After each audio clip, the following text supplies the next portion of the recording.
நல்ல பொருளை வாங்கக்கூடிய இடத்துல கூட்டம் இருக்கும். என்டிஏல பொறுத்தவரையும் கொடுக்கப்படுகிறது எம்எல்ஏ சீட்டு தான், இது எம்எல்ஏ போஸ்ட் இல்லை. அதனால இங்கே கொஞ்சம் நெருக்கடிகள் இருக்கும், போட்டி இருக்கும். 2006 அதிமுகவுக்கு எங்கே தோல்வி வந்தது? தேமுதிகவை கூட்டணியில கொண்டு வராத காரணத்தால் தோற்றாங்கன்னு சொன்னாங்க. அன்னைக்கு தேமுதிக ஒரு ஸ்பாயிலரா ரோல் பண்ணாங்க. 3 கோடி ரூபாய்க்கு வாங்க வேண்டிய ஒரு பில்டிங்க ஸ்டாலின் அவர்கள் 12 கோடி ரூபாய் கொடுத்து வாங்கிட்டார்.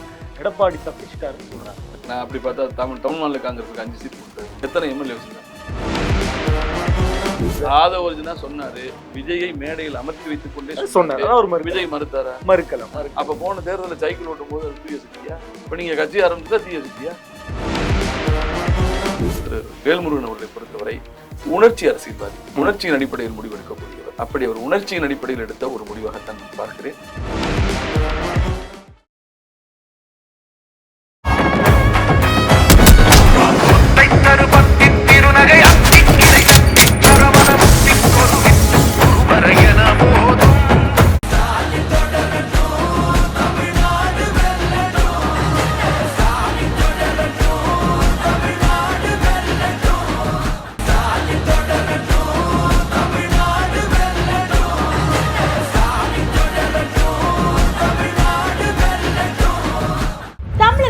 பல எம்பி எம்எல்ஏக்களின் வெற்றிக்கு வித்திட்ட கிங் 360 தேர்தல் வியூக சாப்ட்வேர் 2026 புதிய வாக்காளர்களின் அப்டேட் விவரங்களுடன் உங்கள் தொகுதியில் உங்கள் வெற்றிக்கு வித்திடுகிறது. உங்கள் வாக்காளர்கள் தொகுதி, பூத், ஆண், பெண், வயது என பல வகைகளில் ஒரே நொடியில் உங்கள் விரல் நுனியில் bulk WhatsApp, bulk voice call, viral தேர்தல் பிரச்சாரங்கள், ட்ரெண்டிங் செய்திகள் என கிங் 360 தேர்தல் வியூக பணிகள் குறித்த விவரங்களுக்கு உடனடியாக இணைந்திடுங்கள். உலக தமிழர்களுக்கு வணக்கம். இது கிங் டிவி. இன்றைய நிகழ்வில் நம்மோடு நமது எம்ஜிஆர், நமது அம்மா நாளிதழின் முன்னாள் ஆசிரியரும் திமுகவின் செய்தி தொடர்பு குழு மாநில துணைத் தலைவருமான திரு மருது அழகராஜ் அவர்கள் இணைகிறார். வணக்கம் சார். வணக்கம் சார். இவ்வளவு திட்டங்களுக்கு பிறகும் தேமுதிக தேவைப்படுதான்? இல்ல, அப்படி இல்லை. அதான் நீங்க என்ன சொல்றீங்க. அதாவது என்னன்னு கேட்டீங்கன்னா, அரசியல் என்பது தேர்தலை நிர்வாகத்தையும் தனிமைப்படுத்தி பார்க்கணும். நல்ல அரசாங்கங்களை கொடுத்துட்டு அரசியலை கட்டமைப்பதிலே தவறு இழைத்து அதனால் அரசியல் அதிகார வெற்றியை இழந்தவங்க நிறைய உண்டு. கலைஞர் வந்து 2006 அதிமுகவுக்கு எங்கே தோல்வி வந்தது? தேமுதிகவை கூட்டணியில கொண்டு வராத காரணத்தால் தோற்றாங்கன்னு சொன்னாங்க. உண்டா இல்லையா? அன்னைக்கு தேமுதிக ஒரு ஸ்பாயிலரா ரோல் பண்ணாங்க, முடிவு செய்யும் சக்தியா மாறினாங்க. ஞாபகம் இருக்கா? 2006 அந்த அம்மா மைனாரிட்டி சரி, அறுதி பெரும்பான்மை கிடைக்கிற ஒரு சிக்கல். அந்த 2001 இருந்து 2006 வரை கலைஞருடைய அரசாங்கம் சிறப்பான அரசாங்கம், மிகச்சிறந்த அரசாங்கம் தான். எங்கே பிள்ளை? நீங்கள் மிகச்சிறந்த நிர்வாகத்தை கொடுத்தாலும் மக்களிடம் ஒரு மாயையை உருவாக்கும் எது என்று சொன்னால், இதுதான்ப்பா வெற்றி பெறுவாங்க, இவங்க நிறைய பேர் சேர்ந்துட்டாங்கப்பா, இவர் பலமானவர் தான், நல்லதெல்லாம் செஞ்சாருங்க, ஆனா அவர் தனியா நிக்கிறாருங்க அப்படின்ற ஒரு கருத்தாக்கம் உருவாகிற போது அது மக்களின் மதியை மயக்கும். அதுவா நடந்தது 2006 அப்படித்தான் சொல்லணும். தேமுதிக பிரித்த வாக்குகளில் தான் கலைஞர் மீண்டும் ஆட்சிக்கு வந்தார். ஆனால் அறுதி பெரும்பான்மையை எட்டி பிடிக்க முடியாத சிரமத்தோடு இருந்தார். உண்டா இல்லையா? 100க்குள்ளேயும் முடிச்சிட்டோம். அந்த சிரமங்கள் வரக்கூடாது. அதனாலதான் அந்த அம்மா என்ன பண்ணாங்க? 2011 தேமுதிக உள்ள கொண்டு வந்தாங்க, திருத்தம் பண்ணாங்க. சரியா?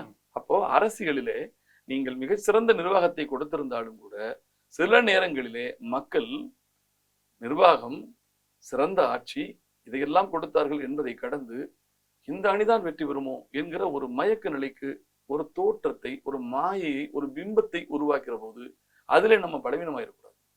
அதனால அரசியலுடைய கூட்டணி என்பது இன்றைக்கு இந்திய அரசியலும் சரி, பிராந்திய அரசியலும் சரி, கூட்டணி என்பது ஒரு மிகப்பெரிய வெட்டல் ரோலா மாறி இருக்கு.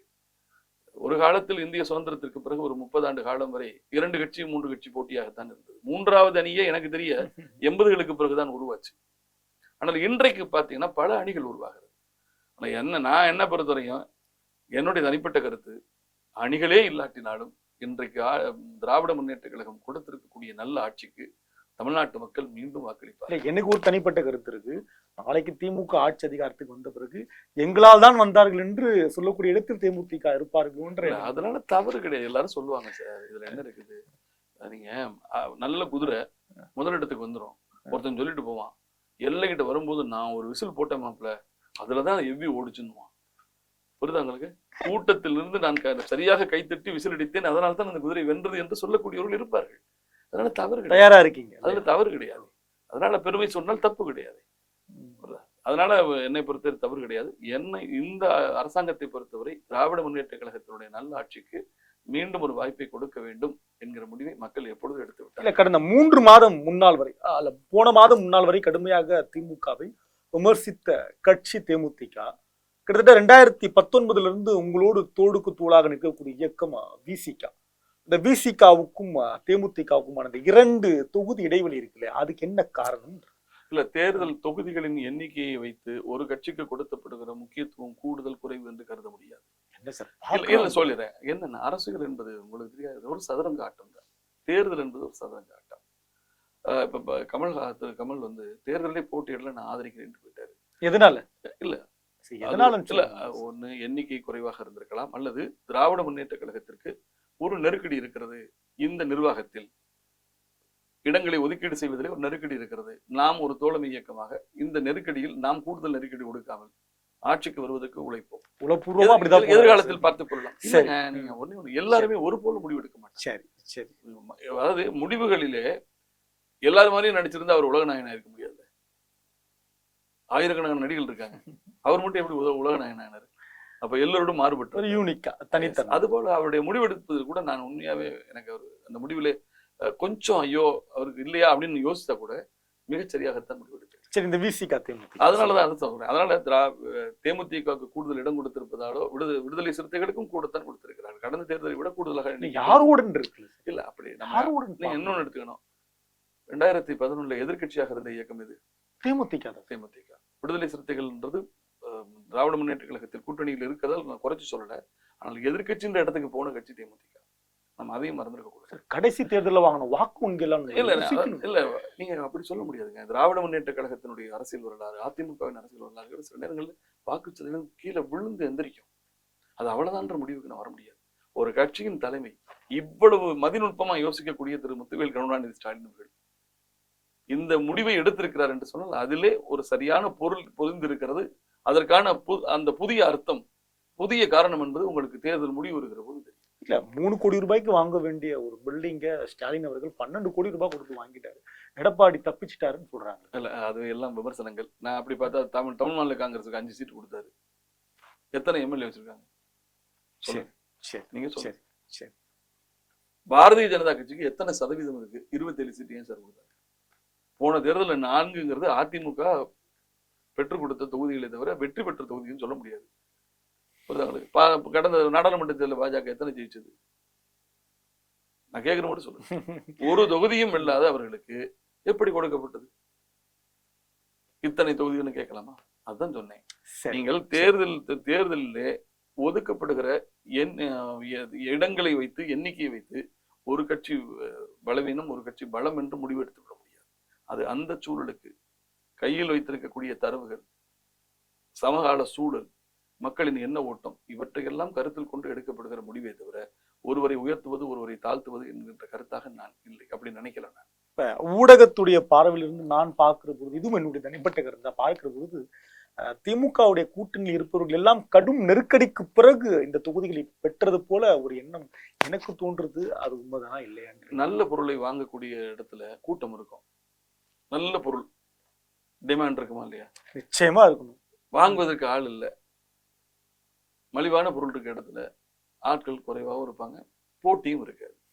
இது வெற்றி பெறும் அணி. நீ அதான் சொல்லல, அங்கே என்டிஏல பொறுத்தவரையும் கொடுக்கப்படுகிறது எம்எல்ஏ சீட்டு தான், இது எம்எல்ஏ போஸ்ட் சார். அதனால இங்கே கொஞ்சம் நெருக்கடிகள் இருக்கும், போட்டி இருக்கும். இவை யாவும் கடந்து இதெல்லாம் இருந்தா கூட இங்க ஒரு அந்த அந்த அந்த காங்கிரீட்டா இருக்கிறாங்கல்ல, அதுக்கு என்ன காரணம்?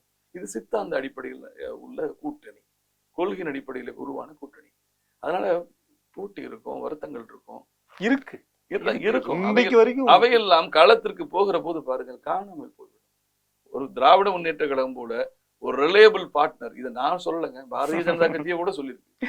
இந்தியாவிலேயே சிறந்த பொலிட்டிக்கல் ரிலையபிள் பார்ட்னர் சொன்ன திமுக. கூட்டணி கட்சிகளை தூக்கி கொண்டு வந்து வெற்றி பெற வச்சு எல்லையில கொண்டாந்து மகிழ்கிறக்கூடிய கட்சி திமுக. அதனால இவையெல்லாம் பாருங்க, களத்தில் ஏப்ரல் 2ஆம் தேதி தலைவருடைய பிரச்சாரத்திற்கு பிறகு இவ்வளவு கையை முறுக்கி நம்ம தொகுதிகளை கொடுத்துருக்குமே, அந்த வடு இருக்காதா மனசு? என்னங்க அப்படிலாம் ஒண்ணும் இல்லைங்க. இன்றைக்கு ஊடகங்கள் பூதாகரப்படுத்துகிறார்கள். அதன் மூலமா அவங்க பேசுறாங்க. இல்ல இன்னைக்கு தோழர் சண்முகம் பேசுனதெல்லாம் நீங்க நான் ஒன்னு சொல்லட்டுமா, எவ்வளவு பேசி பார்த்தோம் கொடுக்கல. இப்ப வாங்கின 5 மணிக்கு வருத்தமா தான் இருக்கு, வாங்கினா இன்னும் 10 சொல்லட்டுமா. கல்யாண வீடுகள்ல பாத்திருக்கீங்களா, பொண்ணு வீட்டு மாப்பிள்ளை வீட்டுக்குள்ள பிரச்சனை வரும், கோவப்பட்டுப்பாங்க, எங்களை விருதுக்கு கூப்பிடல, எங்க ஆள்களை சாப்பிட சொல்லல என்றெல்லாம் உரிமைகள் போடுவாங்க, சண்டை போடுவாங்க. அவையெல்லாம் அடுத்த சில நிமிடங்களில் பனி போல மறைந்து விடும். அதுபோல தேர்தல் காலத்தில் கூட்டணிகளுக்கு இடம் கொடுக்கிற போது வரக்கூடிய விமர்சனங்கள், சலசலப்புகள், இவையெல்லாம் காலத்தை நிமிடத்தில் காணாமல் போய்விடும். திராவிட முன்னேற்ற கழகத்தினுடைய மிக பெரும் பலங்களில் ஒன்று அவர்களோடு இணைந்திருக்கக்கூடிய கொள்கை மறவர்களும் கொள்கை கூட்டணிகளும். அதனால அங்கே ஒன்றும் பிரச்சனை இல்லை, சும்மா பேசுவாங்க. 2 நாள் பாருங்களேன், 48 மணி நேரத்துல பாருங்க, அதுக்கு பிறகு ஒன்றும் இருக்காது. திரு வேல்முருகன் அவர்கள் திமுகவோடு எந்த அடிப்படையில் பயணித்தார், இன்னைக்கு எந்த அடிப்படையில் வெளியேறினார்? இல்ல, அவர் சட்டமன்றத்துல கடைசி நாள் திராவிட முன்னேற்ற கழகத்தின் ஆட்சியை அவர் பேசியதை நான் பார்த்தேன். உண்மையை உளப்பூர்வமாக மிகச்சிறப்பாக உணர்ச்சிகரமாக பேசக்கூடியவர். இன்னொன்னு, திரு வேல்முருகன் அவர்களை பொறுத்தவரை உணர்ச்சி அரசியல்வாதி, உணர்ச்சியின் அடிப்படையில் முடிவெடுக்கக்கூடியவர். அப்படி அவர் உணர்ச்சியின் அடிப்படையில் எடுத்த ஒரு முடிவாகத்தான் நான் பார்க்கிறேன். அவர் திராவிட முன்னேற்ற கழகத்தின் கூட்டணியில் நீடித்திருக்க வேண்டும் என்பது என் விருப்பம். அது நடக்காமல் போனதில் எனக்கு வருத்தம் இருக்கு. வருத்தம் இருக்குல்ல? ஆமா, அவர் இருந்திருக்கலாமே, நல்லா தானே இருந்திருக்கலாம். ஏன்னா திமுக ஆட்சியை மிக சரியாக பாராட்டியவர். இன்னும் சொல்ல போனால் பாஜகவின் மதவாத அரசியலை மிக கடுமையாக விமர்சித்தவர், எடப்பாடியினுடைய அடிமை அரசியலை விமர்சித்தவர். இன்றைக்கு இந்த தேர்தல் காலத்துல ஏற்பட்ட இந்த நெருக்கடியில் கமல் போல இல்லாட்டினாலும் கொஞ்சம் விட்டு கொடுத்து இந்த கூட்டணியில் அவர் நீடித்திருந்தால் நல்லா இருந்திருக்கும் நான் நினைக்கிறேன். நிறைவான கேள்வி, சென்னை திமுகவின் கோட்டை அப்படின்னு அழைக்கப்படுகிற வேளையில திமுகவுடைய கோட்டையை கையகப்படுத்துவதற்காக விஜய் வந்திருக்கிறார் அப்படின்னு சொல்லப்படுது. இது எல்லாம் எப்படி பார்க்க? இல்ல, திராவிட முன்னேற்ற கழகத்தினுடைய அரசியல் வரலாற்றில் 75 வருடங்கள் ஆகுது. திமுகவை ஒழிக்கிறேன்னு ராஜாஜி வந்தாரு, திமுகவை ஒழிக்கப் போகிறேன்னு பக்தவச்சலம் வந்தாரு, திமுகவை ஒழிக்கப் போகிறேன் என்று சொல்லி காமராஜர் வந்தார், திமுகவை ஒழிக்கப் போகிறேன் என்று திமுகவிலிருந்து எம்ஜிஆர் வந்தார், திமுகவை ஒழிக்கப் போகிறேன் என்று அம்மா வந்தார். ஆக இப்படி புறப்பட்ட எத்தனையோ பேர். அதுக்கு பிறகு இதே திரையுலகத்திலிருந்து பாக்யராஜ், டி ராஜேந்தர், சரத்குமார் போயிட்டே இருக்கலாம். ஆக எத்தனையோ நட்சத்திரங்களை, எத்தனையோ விண்மீன்களை, உச்ச நட்சத்திரம் எல்லாத்தையும் பார்த்து, இதை விட உச்ச நட்சத்திரம்லாம் பார்த்தாச்சு சார், எம்ஜிஆரை விட உச்ச நட்சத்திரம் உண்டா சொல்லுங்க பார்க்கலாம். ஆனா கடந்து வந்திருக்கு திராவிட முன்னேற்ற கழகம். அதனால இவர் வந்துட்டாரா பாதிப்பா? அப்படிலாம் இல்லை. திராவிட முன்னேற்ற கழகம் என்பது நட்சத்திரங்களுக்கு மேலே நிற்கக்கூடிய வானம். அது நிரந்தரமா இருக்கும், பத்திரமா இருக்கும். அது கொள்கைகளை முன்வைத்து மக்களுக்கு தான் செய்த நன்மைகளை முன்வைத்து போயிட்டு இருக்கு. அதனால இது போன்றவர்களை எல்லாம் பார்த்து பயப்படுறதெல்லாம் திமுகவுக்கு கிடையாது. உங்க தூக்கமே கெட போகுதுன்னு பேசியிருக்காரு. அப்படித்தாங்க பேசுவாங்க. ஏன் நீங்க தொட்டிங்கன்னு உங்க தூக்கம் கெட போகுது, அண்ணன் ரோட்ல இவையெல்லாம் நீங்க எடுத்து பாருங்க. இன்றைக்கு திரு விஜய் பேசக்கூடிய அத்தனை வசனங்களும் அவருடைய கடந்த காலத்துல ஏதோ ஒரு சினிமாவில் பேசப்பட்ட வசனமா இருக்கும். ஒரு வில்லனை பார்த்து பேசின அந்த வசனம் பூராமே இன்றைக்கு மேடைகள்ல பேசுகிறார். நான் அவர் சொல்றாருல்ல, அவர் பேசுற எல்லா வசனங்களையும் நான் பல சினிமாவில் அவர் சினிமால தான் பார்த்திருக்கேன். தீய சக்தி திமுகன்னு அவர் பேசின வசனம் என்னது? அம்மையா ஜெயலலிதா கடந்த கால பேசின வசனத்திலே விஜய் பேசுறாரு. ஏங்க நான் சொல்லட்டுமா, கண்ணுக்கு எட்டியது, கண்ணுக்கு கொஞ்ச காலத்துக்கு 1.5 வருஷத்துக்கு முன்னாடி நடந்த தேர்தல்ல, நாடாளுமன்ற தேர்தலில் 40க்கு 40 ஜெயிச்ச கட்சியை நீங்க தீய சக்தின்னு சொல்லணுமா, மக்கள் சக்தின்னு சொல்லணுமா? நீங்க சொல்லுங்க. இந்த நாடே மோடியின் பக்கம் நிற்கிறது. இந்த பாஜகவுக்கு வாக்களித்த காலத்தில் கூட 2014 இருந்து கணக்கு பண்ணி பாருங்க, 19 எடுத்து பாருங்க, 21 உள்ளாட்சி தேர்தல், யார் எப்படி முடிவெடுத்தாலும் இந்த தமிழகம் ஒட்டுமொத்தமாக முத்துவேல் கருணாநிதி ஸ்டாலின் என்று முடிவெடுத்து திமுகவின் பக்கம் நிற்கிற போது அதை நீங்க தீய சக்தின்னு சொல்றீங்க. நான் கேட்கிறேன், திருவாளர் விஜய் கடந்த தேர்தலில் கருப்பு சிவப்பு கலர் அடித்த சைக்கிள்ல வந்து தான் உதயசூரனுக்கு ஓட்டு போட்டு விட்டு எல்லோரும் உதயசூரனுக்கு ஓட்டு போட வேண்டும் என்பதை மறைமுகமாக உணர்த்தினாரா இல்லையா? இது நம்ம சொல்லல, எனக்கே தெரியல. ஆதவர்ஜுனா சொன்னார்ல, நாம சொல்லல சார், ஆதவர்ஜுனா சொன்னாரு. அது இன்னும் நல்லா புரியும், அவரு மறுக்கல. ஆதவர்ஜுனா சொன்னாரு, விஜயை மேடையில் அமர்த்தி வைத்துக் கொண்டே சொன்னாரு. விஜய் மறுத்தாரா? மறுக்கல. அப்ப போன தேர்தலில் சைக்கிள் ஓட்டும் போது அது தூய சக்தியா? இப்ப நீங்க கட்சி ஆரம்பிச்சுட்டா தீய சக்தியா? இது என்ன சார் சரி? உன் கடை டீ எனக்கு ரொம்ப பிடிக்கும், அருமையான டீ. ஆனா நான் இப்ப டீ கடை ஒண்ணு ஆரம்பிச்சிட்டேன், அதனால உன் கடை டீ விஷம். இது பச்சை சுயநலம் இல்லையா? நான் சொல்ல புரியுது உன் கடையில தான் நான் எப்பவுமே டீ குடிப்பேன். போன கடையில போனது கூட ஃபங்க்ஷனுக்கு கூட உன் கடையில வந்து டீ குடிச்சேன், தேவாமிர்தமா இனிக்கும். ஆனா நான் ஒரு டீ கடையை இப்ப ஆரம்பிச்சிருக்கேன், அதனால உன் கடை டீ இனிமே விஷம் அப்படின்னு ஒருத்தன் சொன்னா அதை எப்படி எடுத்துப்போம்? இதுதான் விஜய். அதனால விஜயனுடைய விமர்சனங்களை பார்த்து நான் வேடிக்கையாக சிரிக்கிறேன், அவ்வளவுதான். அது ஒரு என்ன சொல்றது, கோடை காலத்திற்கு வந்து ஒரு சிறப்பு சினிமா காட்சின்னு கடந்து போக வேண்டியதுதான். நீங்க ஆசிரியர், கவிஞரும் கூட உங்ககிட்ட கேட்க வேண்டிய நிறைவான கேள்வியாக இதை பார்க்குறேன். இன்னைக்கு இருக்கக்கூடிய தாவேக்கால இருக்கக்கூடிய இளைய தலைமுறை எழுதக்கூடிய இந்த மீம்ஸ் எல்லாம் பாக்குறீங்களா? அதுல ஒரு மீம்ஸ் ஓம் சக்தி பராசக்தி திமுக தீய சக்தின்னு பாக்குறப்ப நீங்க அதை எப்படி ரியாக்ட் பண்ணுவீங்க? ஓம் சக்தி பராசக்தி கடந்த தேர்தலிலே விஜயும் ஆதரித்த மக்கள் சக்தி திமுக என்றதை நான் பார்க்கிறேன். நன்றி சார், நன்றி நன்றி நன்றி.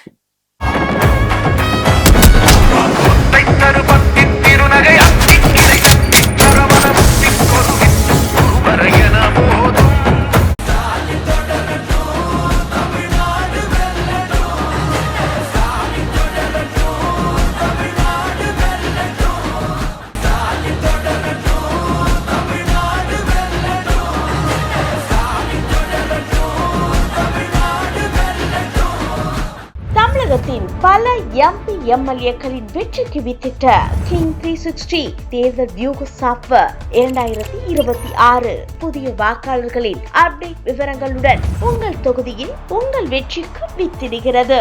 உங்கள் வாக்காளர்கள் தொகுதி, பூத், ஆண், பெண், வயது என பல வகைகளில் ஒரே நொடியில் உங்கள் விரல் நுனியில் bulk WhatsApp, bulk voice call, viral தேர்தல் பிரச்சாரங்கள், ட்ரெண்டிங் செய்திகள் என கிங் 360 தேர்தல் வியூக பணிகள் குறித்த விவரங்களுக்கு உடனடியாக இணைந்திடுங்கள்.